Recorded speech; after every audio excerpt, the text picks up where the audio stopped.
Welcome to the Wycomico Civic Center and today's special luncheon with Governor Wes Moore. I'm Bill Chambers, President and CEO of the Salisbury Area Chamber of Commerce. We're thrilled to have the governor with us. We're thrilled to have all of you here.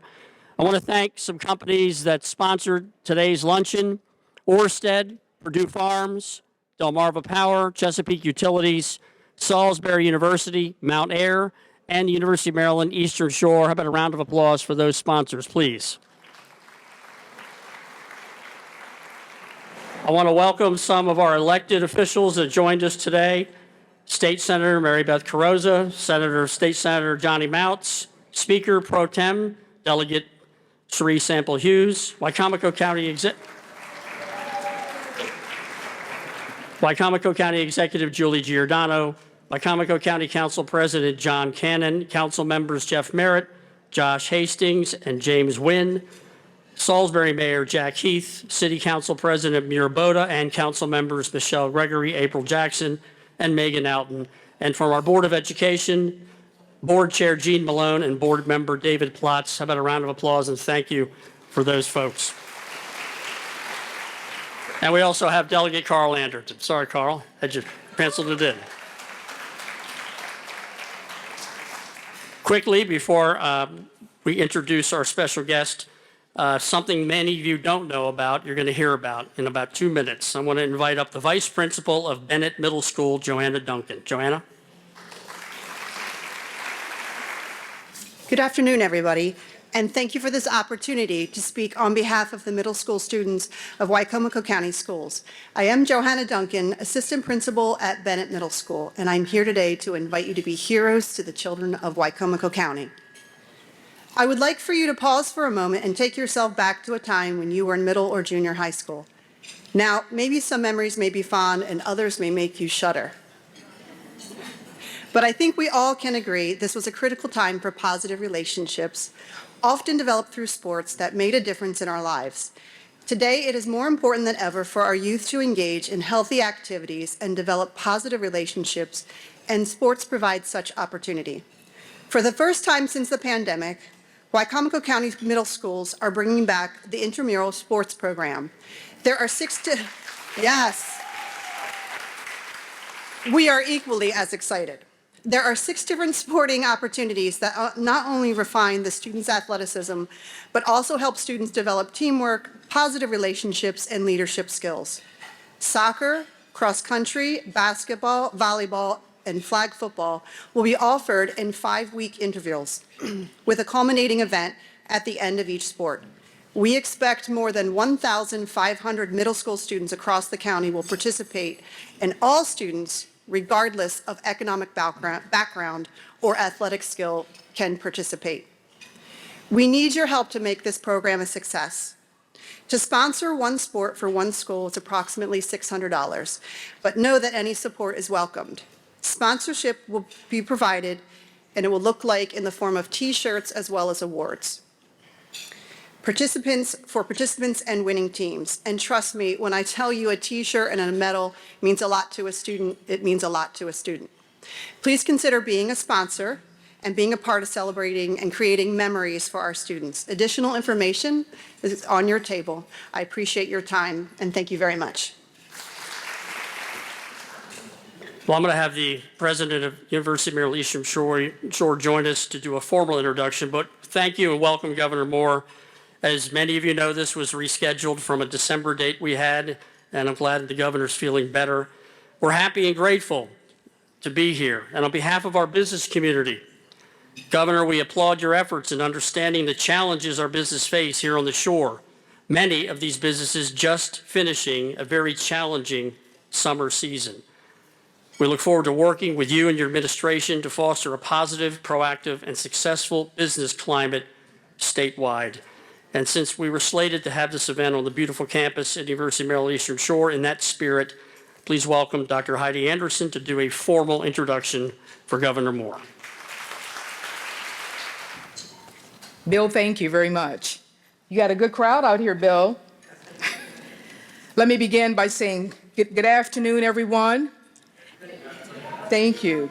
It is indeed my honor and my pleasure to be able to introduce our governor to you today, a man who many of you will say needs no introduction, and I agree with you.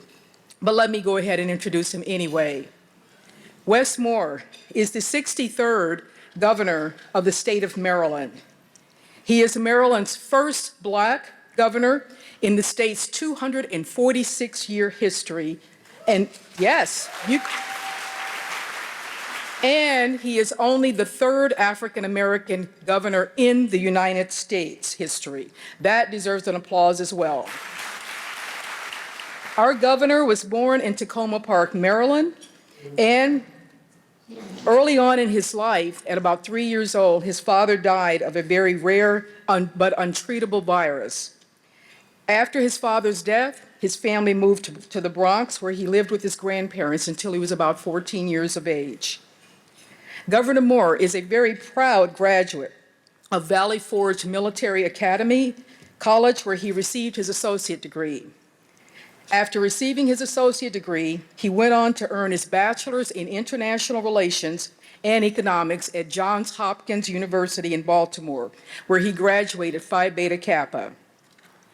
While at Johns Hopkins, he interned with the former mayor of Baltimore County, Mayor Kurt Schmoke, also a good friend of mine.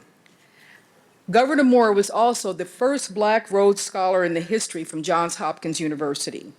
He earned his master's in international relations from Wolfson College at Oxford. From there, he was deployed in Afghanistan as a captain with the 82nd Airborne Division, leading soldiers in combat. Immediately upon returning home, Governor Moore served as a White House Fellow, advising on issues of national security and international relations. In 2010, many of you may remember this, our governor wrote a book, that book called The Other Wes Moore. Many of you may have read that, just as I did, to learn more about him. And this was a story that told about the very fragile nature of opportunity in America, which became a New York Times bestseller.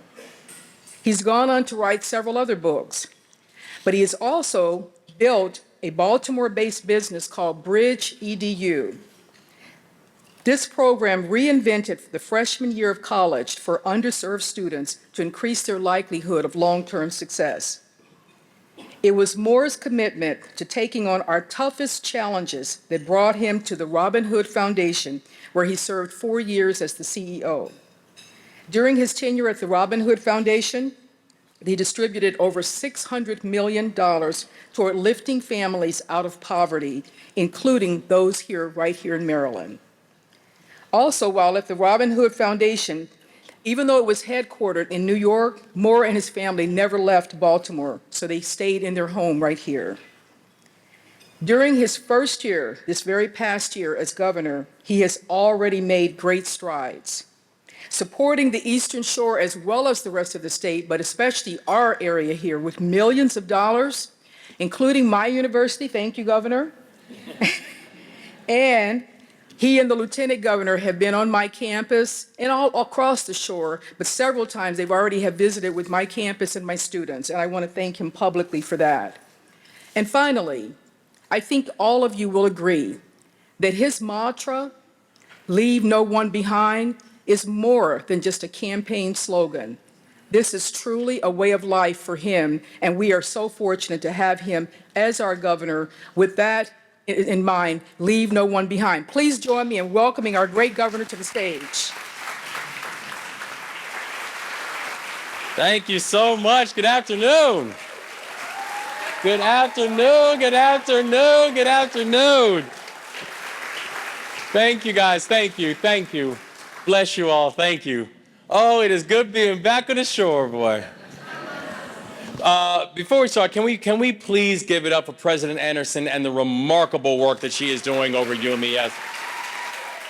We are inspired by your leadership. We are thankful for the work that is taking place over the Eastern Shore, University of Maryland Eastern Shore right now. And I can tell you right now, it's not just a joy to support you and the work that you're doing. It's not just a joy to be your partner in this work. I can tell you right now, we are just getting started because your leadership matters and your success matters. So bless you and thank you so much. Thank you.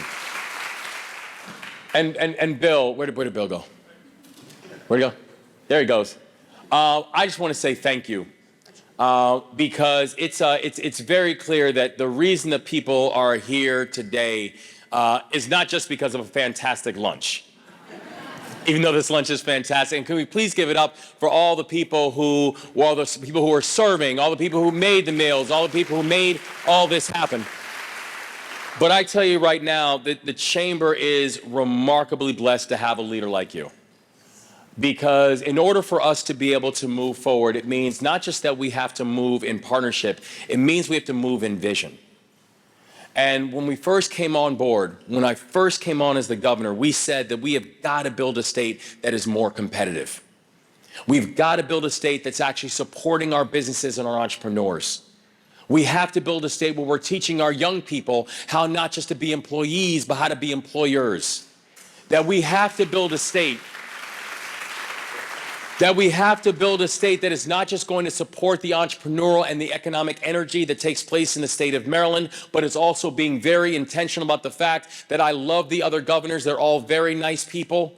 But I want to be clear, every time I go to one of their states, I'm bringing 3 businesses back with me.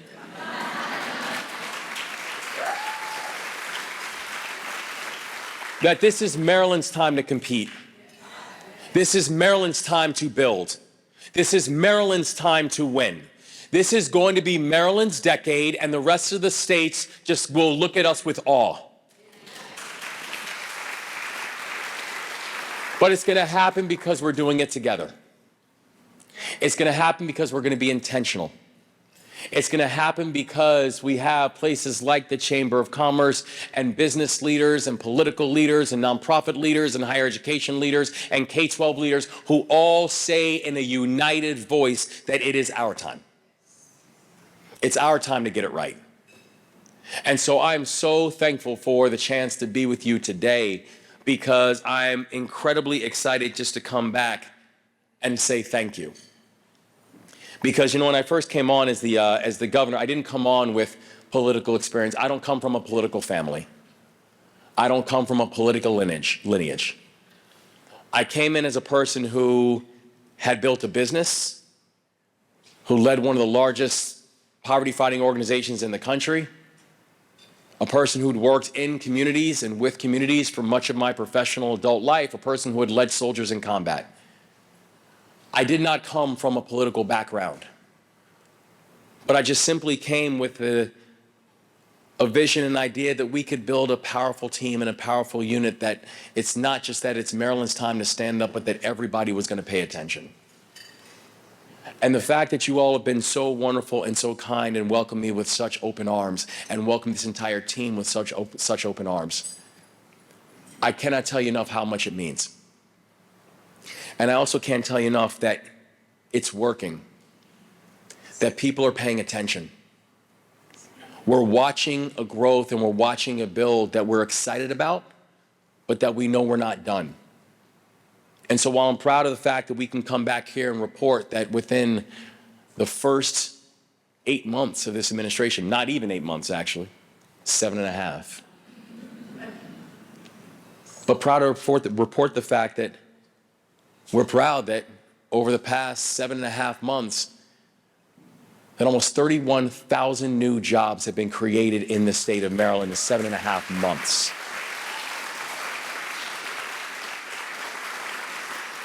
We're proud of the fact that we have made a very clear declaration on our ability to be able to move fast and lead in industries, and that includes making sure that Maryland is going to be the offshore wind capital of this country and that there's no reason for us not to be.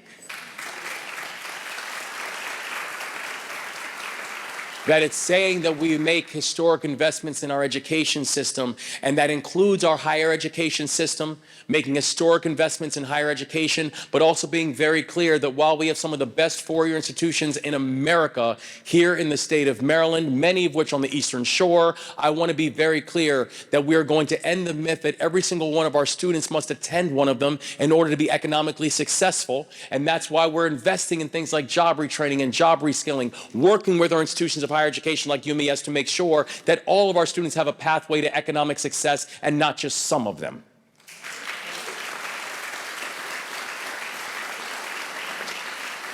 That we're working to increase liquidity, that of the 10 bills that we introduced in our first legislative session, which, by the way, you know, I'm a numbers guy.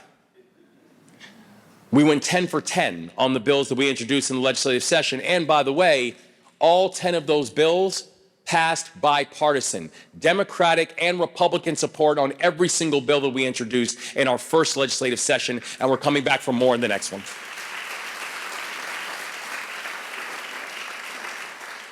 But proud that kind of push and that kind of legislation included things like access to capital and the Access to Banking Act, which is making sure that we can increase liquidity to our small businesses and increase liquidity to our communities, particularly those communities who have been historically left behind and left out.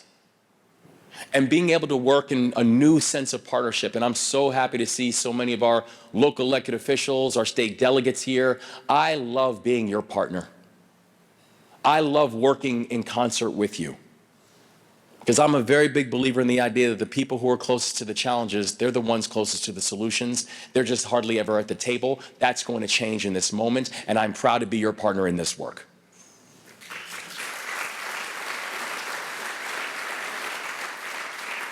But I also know this. While we all can be proud of progress, progress is not inevitable. And we have to be honest about some of the things that we've got to address in this moment. Because another truth is that we have spent the past 8 months really looking under the hood of Maryland's fiscal health and looking under the hood of our economic engine. And the reality is we have to be honest about that fact that we've got work to do. Because as our budgets have gotten bigger over time, the problem is our economy has not. While our budgets have gotten bigger, our economy has not kept pace. When I first took office, the economy of the state of Maryland was nearly the same size as it was 4 years ago.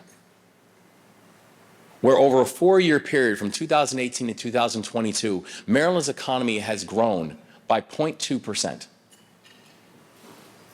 The average state in this country during the same period of time has grown 7.5%. Where Maryland right now is ranked 47th in economic momentum. Where if you look at our state, our budget is around the same size as it was in 2018. But if you look to our neighbor to the north, look at Pennsylvania. Their budget over the same period of time has grown by $22 billion, while ours has stayed flat. So look, I am new to politics, but I'm not new to balance sheets. I know how balance sheets work. And there is a challenge with the way that Maryland's balance sheet is working right now. And I know this, the balance sheets don't lie. And numbers are very clear.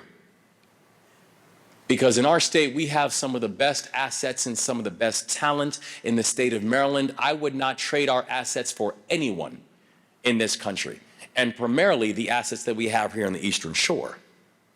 But I also know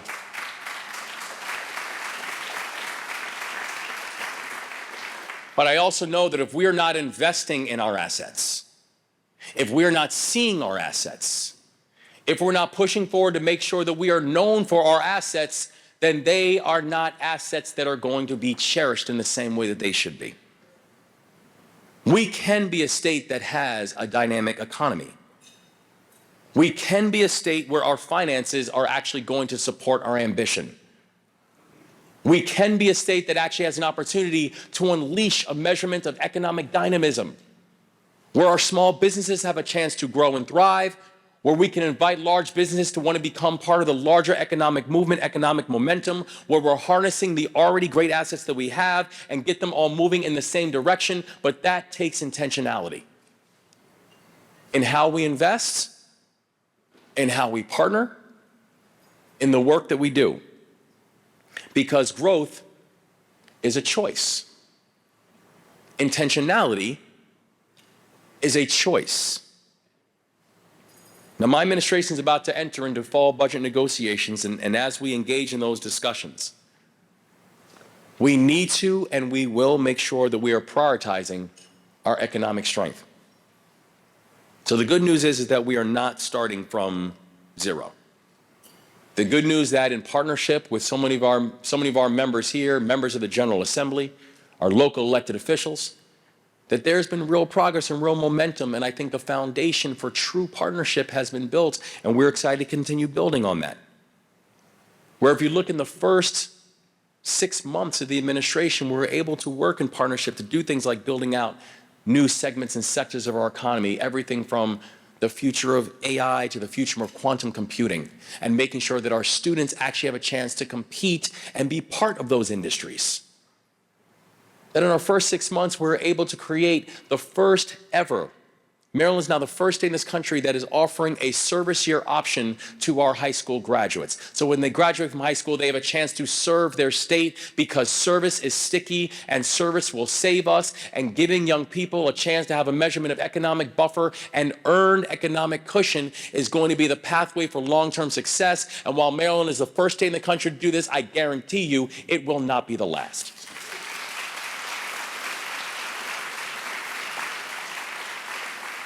That in our first 6 months, we were able to make sure that Maryland is now the first state in this country that provides a pathway for free dental care and free health care for members of the National Guard. Gone are the days when you have a person who's willing to put on the uniform of this country and to represent our state and has to worry about dental care.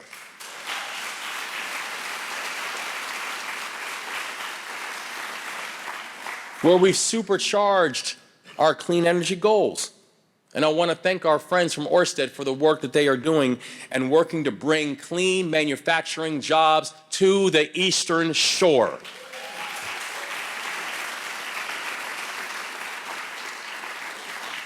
That we've shown that working together, we can actually build out new avenues of economic growth and prosperity that sees everybody and not just some. That every single part of our state needs to be represented. And by the way, showing that we can be bold, we can make big investments and also be fiscally responsible, because all those things I just mentioned, we did all that and still kept $2.5 billion in the rainy day fund. So do not tell me that being bold or being fiscally responsible is a choice. We can and we will do both in our time.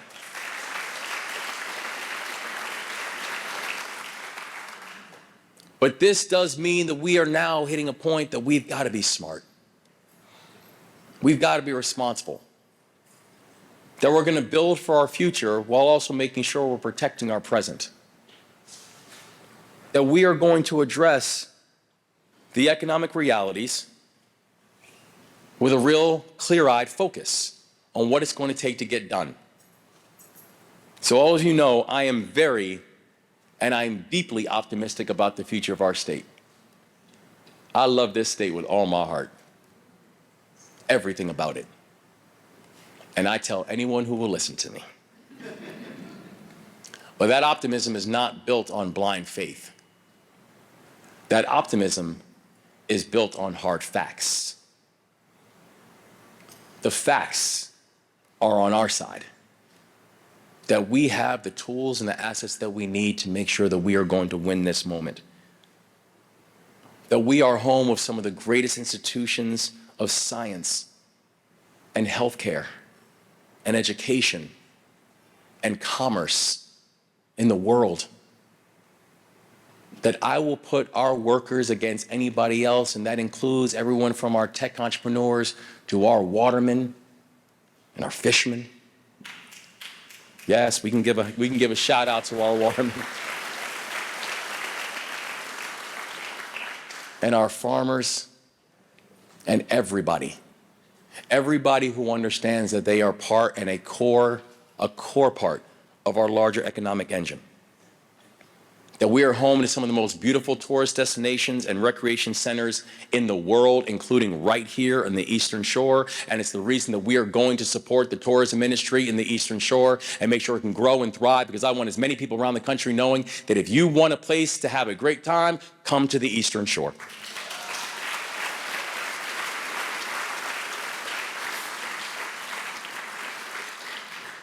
I want this state to be the headquarters of the 21st century.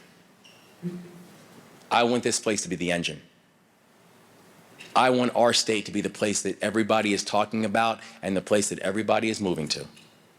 Now, I know we need to take care of some traffic congestion, and we're going to do all that while we do that. But we have got to use this opportunity to actually seize this moment. And I know we can do it. And I know we're going to get there. And I know we're going to get there together. Because the thing that I also know is that while partnership is important, partnership is a two-way street. I can't just ask that from you if our administration is not willing to give it back. That everything that I'm asking, we're willing to give it right back, and we're more than willing to meet you halfway. And I know that presence matters. It means showing up.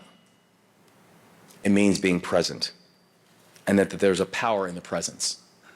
And why I'm proud of the fact that while I am sorry I wasn't feeling well in the last time, but I promise you I'll get back. And this today now marks, in just 7 months as governor, my 18th visit to the Eastern Shore.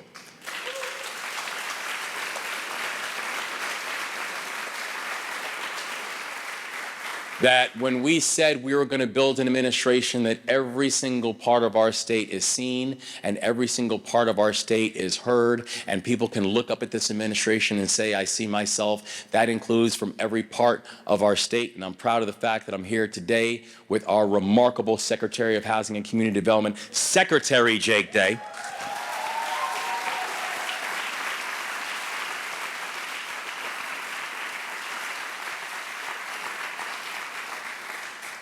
I remember when I was going through the process, I spent a lot of time thinking about every single one of these selections. And I was like, Jake has done a really, really good job in Salisbury, and I hope they don't hate me. But I need for the whole state to benefit from his leadership, and we are so proud that the entire state is benefiting from your leadership, Secretary. Thank you.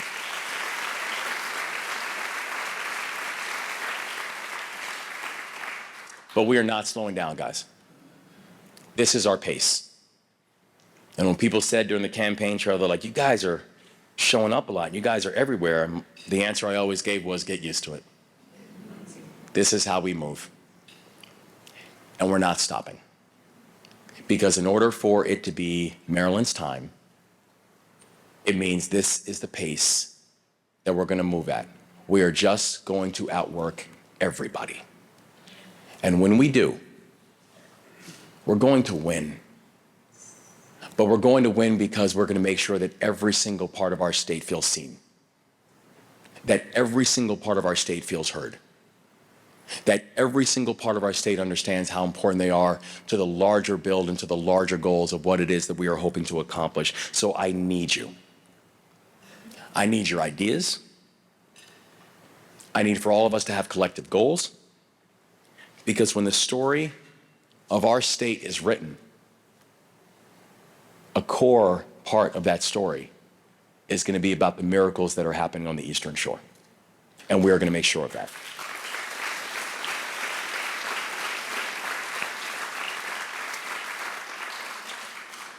So I want to thank you again for having me here. I want to thank you again for welcoming me every single time. I want to thank you for welcoming our team. I want to thank you for leading, because this is going to be our moment to get it right. And I promise you, in partnership, we will. So bless you guys. And thank you so much for all you continue to do for us. Thank you.